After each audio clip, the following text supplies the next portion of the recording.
కొనుగోలు కేంద్రం నడిపేటువంటి బిఎస్సిస్ కానీ ఓడిఎస్ఎంఎస్ కానీ ఇంకా ఇతర ఏదైతే సంస్థలు ఉన్నాయో మనకు ట్రక్ షీట్ ఇవ్వడం లేదు. ట్రక్ షీట్ ఇవ్వకపోవడం వల్ల ట్రాన్స్పోర్ట్ లారీ వచ్చేదాకా ఆ పట్టకాన్ని కావలి కాసి కుప్ప పోసుకోవడం, మళ్ళా దాన్ని వార్తలు రాక వానస్తే తడిచి మళ్ళీ ఎండబెట్టుకోవడం, లారీ రాకపోతే సొంత ట్రాక్టర్లో మిల్లు పట్టుకపోవడం కాంటలు అయిపోయిన తర్వాత ప్రతిసారి ఇది జరుగుతుంది సార్. దయచేసి ట్రక్ షీట్ ఏదైతే ఎంట్రీ చేసి ట్రక్ షీట్ ఇచ్చిన తర్వాత రైతు ఇంటికి పోతాడు.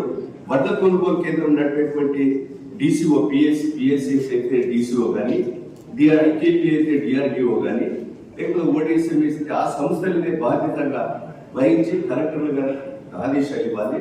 తక్షణమే ఆ మీరు నా లోడ్ అయిపోయింది, నేను వడ్లు దించుకోను, 2 కిలోలు కట్ చేస్తే దించుకుంటా అనేది ప్రతి పంటకు వస్తుంది సార్. దయచేసి ఇది రాకుండా చూసుకోవాల్సిందిగా మీకు విజ్ఞప్తి చేస్తున్నాం. మా రామప్ప గన్పూర్కి ఎప్పటికి కూడా లేట్ క్రాప్ అవుతుంటుంది, టెన్షన్ మోప్ అవుతున్నది కనుక ఇంకా కూడా కొన్ని వడ్ల కొనుగోలు కేంద్రాలు ప్రారంభించవలసినవి ఉన్నాయి.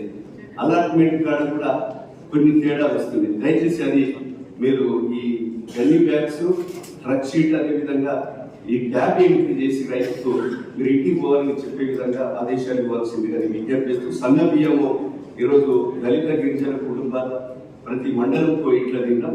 ప్రభుత్వానికి 200% మంచి పేరు వచ్చింది సార్ మీ నాయకత్వంలో. దీనికి సన్న బియ్యం అనేది చాలా ఎక్సలెంట్ స్కీమ్. దీన్ని మనము పూర్తి కాలంగా కొనసాగిస్తూ మరి దీనికి మంచి పేరు ప్రభుత్వానికి ఉంది. యథావిధిగా దీన్ని కొనసాగించవలసిందిగా కోరుస్తూ ఈ చెప్పిన విషయాలను దయచేసి అవన్నీ కూడా గడ్డి బ్యాగ్స్ కానీ ట్రక్ షీట్ కానీ ఇది యథావిధిగా ట్రాన్స్పోర్ట్ కాంట్రాక్టుల మీద లారీ రాకపోతే మనం బ్లాక్ లిస్ట్ లో పెట్టడము చర్యలు తీసుకునే విధంగా ఉండాలని విజ్ఞప్తి చేస్తుంది.